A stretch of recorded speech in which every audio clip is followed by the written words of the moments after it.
Good morning, everyone. It's an absolute pleasure for me to be here this morning.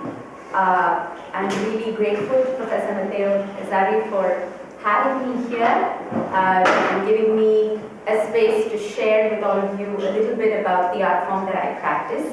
The first time we met was during my first trip actually to Bologna, and we had the chance to exchange some ideas about the art form I practice and about the work he does. And I'm very, very glad that we've been able to step forward with further interactions like this. I'm also very grateful to my friend, colleague, collaborator, Giuditta, who has made it possible for me to be here in Italy year after year, literally, I think for the last 3 years, and also have the opportunity to share with all the lovely minds over here. I think dancers and otherwise. It's been a very, it's been a pleasure really coming back every time, and I also thank her for translating this morning. So Bharatanatyam, which is the art form that I practice, is one of the classical dance forms from India. It has its origins in the south of India, specifically from the region of Tamil Nadu, which is a Tamil-speaking nation. Yet, I think to speak of it in a regional context today is really not applicable anymore.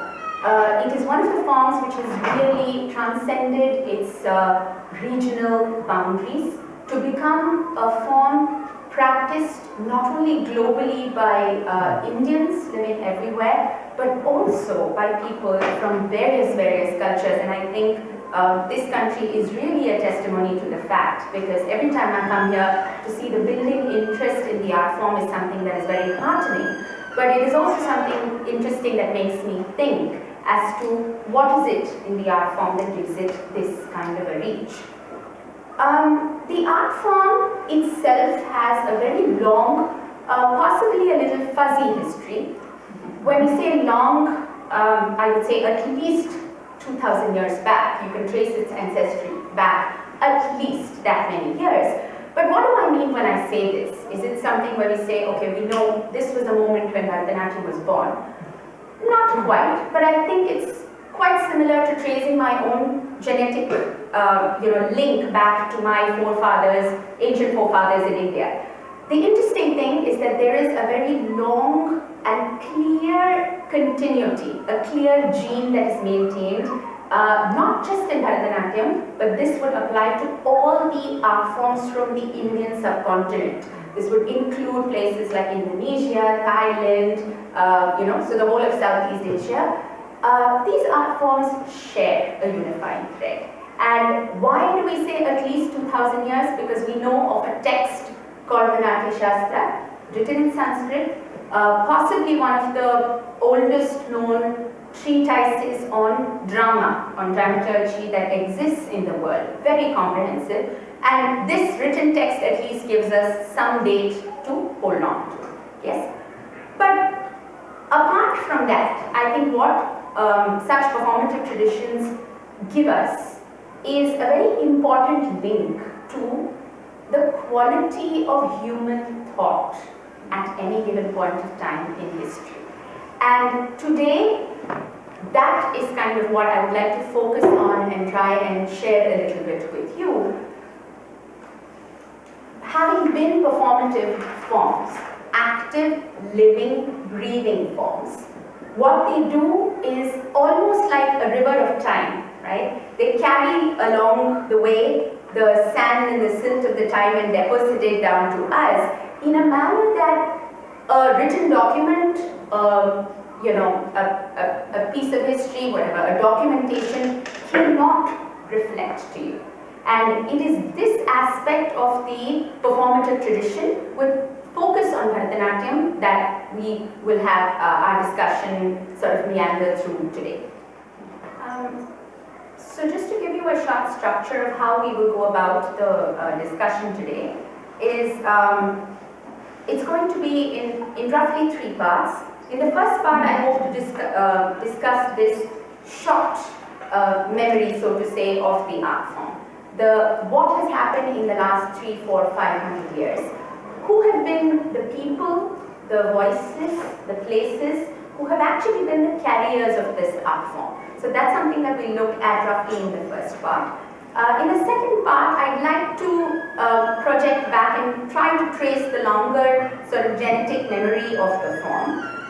Of course, the fact that the art form itself comes from a region which has had Hinduism as a main religion, which would mean the stories that we tell draw a lot from religion as well. So we'll talk a little bit about this in the second part, and in the third part, we will actually come to the title of this lecture, which we call Advaya. Advaya means actually a negation of duality, not two, essentially, negating that idea, and the idea of duality with respect to gender. So this has been something, a concept that has been very personally intriguing to me over the years, which I will talk more about as we come to it. But what I would like to see is what pathway does Bharatanatyam, being a performative and an embodied tradition, what path does it give us into this idea of understanding gender as not something which is contained within this or that, or something that is here or there, but something that is unique and something that has identity, which is also in different connotations what the term Advaya itself means. So, starting with the first part, I'd like to start by telling you a little bit about one of the very important technical aspects of my form, which we call abhinaya. Abhinaya means roughly translated to express, to communicate or convey something. Now, this is a very unique aspect of a dance form. If you take dance forms globally, to use very specialized hand gestures, facial expressions to communicate ideas and narratives is a very special part of this thing. And we communicate in two ways. One could be a narrative style, where I tell you a story. So, once upon a time, such and such happened, so and so went here. There is a narration, a third person narration. The other interesting element, which is the more powerful element within the form, is a presentation or communication of ideas in first person, which means I play characters and I speak the words that the characters would speak and feel the emotions that they would. So not unlike acting, say, within a theatrical form. Yet what is the difference? What is it, apart from the fact that we don't use words, apart from the fact that we have a very stylized, gestural notation which needs to be understood, what makes it interesting is that this is not mine. It is not a monologue. We inhabit multiple characters all at the same time. So if there is a conversation between me and somebody opposite me, I play both these characters at the same time. There could be imaginary, so for instance, if I'm talking about the past or I'm talking about the future, these ideas or these moments are also enacted in first person. So the beauty, or what I look at as a very special element in Bharatanatyam, is that you have no temporal or spatial separation. Time and space are actually suspended within our abhinaya items, because I can slip into the past, come back to the present like that, with no announcement, right?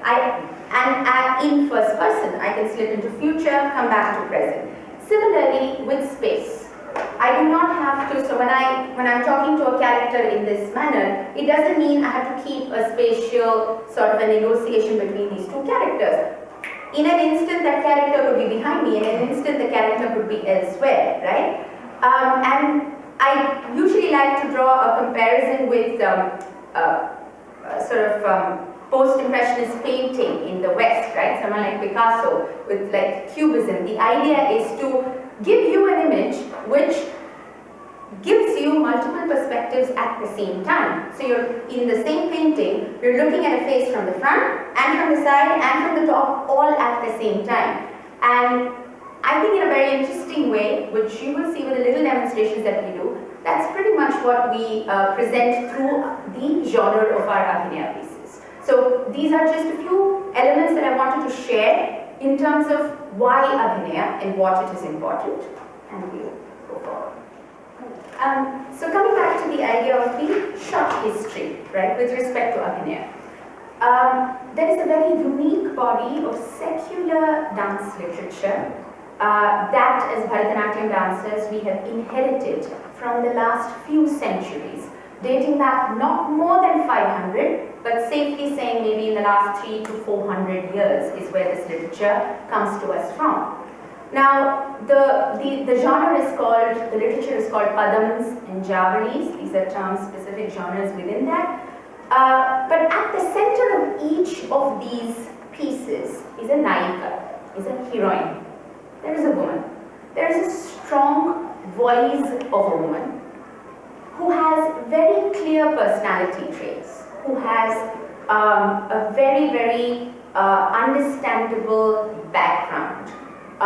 Somebody who has physical mannerisms, a way in which she would talk, a way in which she would walk, right?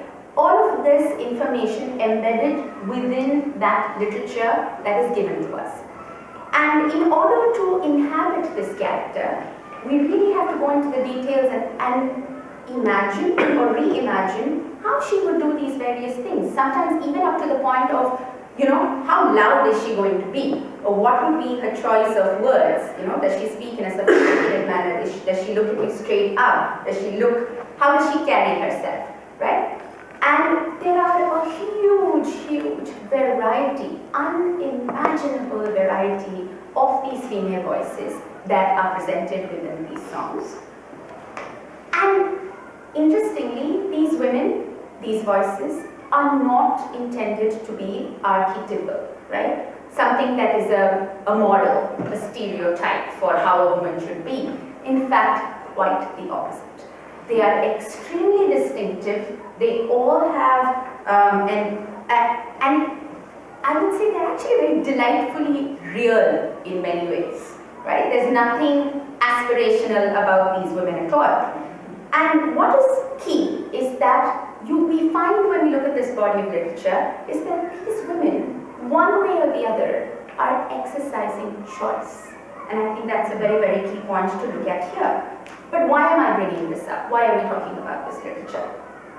Who are these women? Was this imagined? Was this something created by society to try to tell women how to be? Quite the contrary. So the recent history of Bharatanatyam definitely tells us that the performers of the art form were solely women.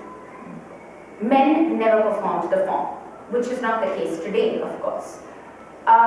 These women were part of a professional dancing community, sometimes tended to be hereditary, passing on from mother to daughter, so on, but not necessarily always. You could also be inducted into the community, so to say. These women were educated. They were the only educated women in society, in South Indian society back then. These women had the space to choose their partners, to choose who they would have children with. These women did not lend their partner's surnames to their children. The children carried their own surnames. These women made decisions about the property they had and where they would live and what they would do with that. So, a uniquely matriarchal line of women whose primary sustenance was dance. And these stories, which of course they themselves danced, are the stories of their lives, are really the lives of these women. And so, when we look into the material, you immediately get a reflection of what these women were like, how daring they were, how absolutely fearless in many ways. And when I say fearless, it doesn't always mean, doing grand things. It could be fearless to be in love. It could be fearless to, allow yourself to be vulnerable as well, right? So it's the whole range of emotions over there. And today, just to put in context today, this literature forms a very, very significant part of our dance repertoire. You will not see any Bharatanatyam recital where this literature is not performed. So it has become such a significant part of our lives. And what we're carrying here is a history of these women in a manner that no written documentation can ever tell us.